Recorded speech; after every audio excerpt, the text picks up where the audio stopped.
ભાજપનો કડીમાં ધમધમતો ચૂંટણી પ્રચાર ભડાસણ સહિત 9 ગામોમાં ઉમેદવાર રાજેન્દ્રભાઈ ચાવડાએ ટીમ સાથે પ્રચાર ધમધમાવ્યો।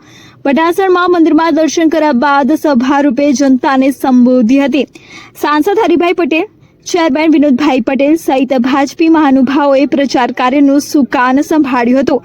કાળઝાળ ગરમીમાં પણ સભામાં મોટી સંખ્યામાં ગ્રામજનો એકઠા થયા હતા। સાંસદ હરિભાઈ પટેલ અને ચેરમેન વિનોદભાઈ પટેલ દ્વારા ઉમેદવાર રાજેન્દ્રભાઈ ચાવડાને જંગી બહુમતથી જીતાડવા માટે અપીલ કરવામાં આવી હતી। સૌનો સાથ સૌનો વિકાસના સૂત્રને સાર્થક કર્યાનો જનતાનો પ્રતિસાદ મળ્યો।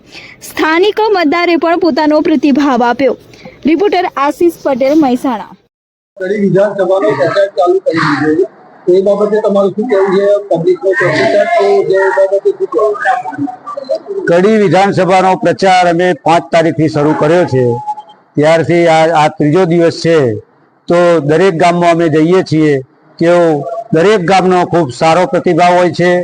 લોકો ખૂબ સારી રીતે અમારું સ્વાગત કરે છે અને વધુમાં વધુ મત આપવાની વાત પણ કરે છે।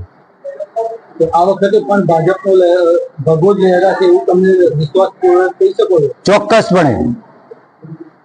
નામ અને શું કહેશો? મારું નામ ગોપાલ મગનલાલ, એટલે હું ભટાસણનો છું।